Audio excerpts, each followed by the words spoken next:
하나님께서 말씀으로 세상을 창조하셨기 때문에 우리는 하나님의 말씀을 통해 세상을 볼 때 비로소 이 온 세상을 올바르게 바라볼 수 있습니다. 에고 에이미의 말씀은 예수님 중심적으로 우리 자신을 보도록 해주는 말씀입니다. 우리가 예수님을 어떻게 생각할 것인가에 대한 말씀이 아니고요. 예수님께서 우리를 어떤 존재로 만들기를 원하시는가에 대한 말씀인 거죠. 그러면 예수님께서는 왜 자기 자신을 양의 문이라고 소개하셨을까요? 여러분, 우리는 어머니의 자궁문을 통해서 이 세상 안으로 진입하지 않았습니까? 그리고 나중에 죽어 세상 떠날 때도요, 천국 문을 통해서 천국이라는 세계로 들어가게 될 겁니다. 우리의 삶은요, 가만 보면 문에서 시작돼서 문으로 연결되고 문으로 마칩니다. 결국 최종적 문 앞에서 하나님을 만나게 될 것입니다. 그러나 아무 문이나 들어가서는 하나님을 만날 수 없죠.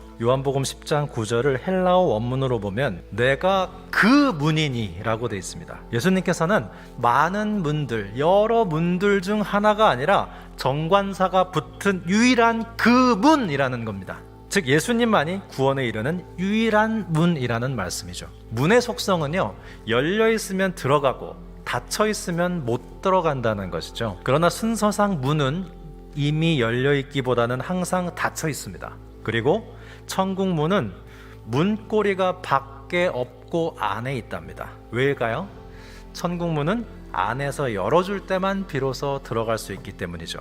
이처럼 예수 그리스도라는 문은 구원받은 자와 구원받지 못한 사람의 신분을 결정해주는 문입니다. 우리는 어렵기보다는 좀 쉬운 걸 선택하고 싶어 합니다. 힘든 것보다는 편안한 걸 선택하고 싶어 하고요. 남에게 좋은 것보다는 나에게 좋은 걸 선택하려는 마음의 경향성이 있죠. 공통점은 넓은 문입니다. 반면 내가 손해보고 남을 위하고 하나님께 영광이 되는 것은 아무래도 좀 어려워요. 그러나 그 문은 좁은 문이지만 생명으로 인도하는 문일 가능성이 높습니다. 넓고 편안한 문으로 들어가고 싶으십니까? 힘들지만 좁은 문으로 들어가 보고자 하십니까? 예수 그리스도라는 문은 비좁지만 우리를 영원한 길로 인도하시는 문입니다. 이 팔레스타인 지역에는요, 워낙에 목초가 한정되어 있었기 때문에 이 양과 목자들은 풀이 있는 곳을 찾아 돌아다녀야 했습니다. 목자는 그때마다 거친 돌을 모아서 둥그렇게 간이 우리를 만든 다음에 중앙에 작은 문을 만들었는데요. 그리고 그 문 안으로 양들을 들여보내면서 양의 숫자를 세는 거죠. 그리고 그 문에 널빤지로 된 문을 닫은 게 아니고요, 그 뚫린 문 자리에 목자가 누워서 자는 겁니다.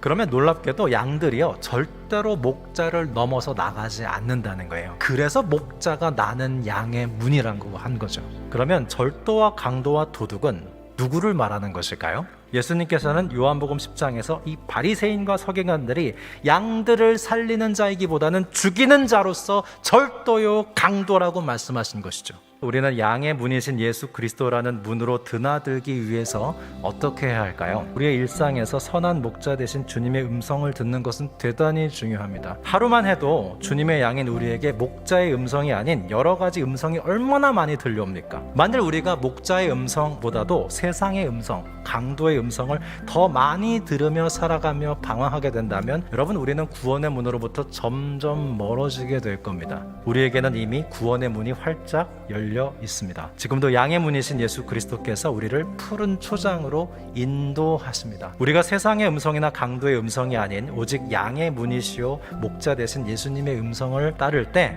우리의 모든 인생의 관문은 아름다운 초장을 향해서 활짝 열리는 것을 경험하시게 될 겁니다.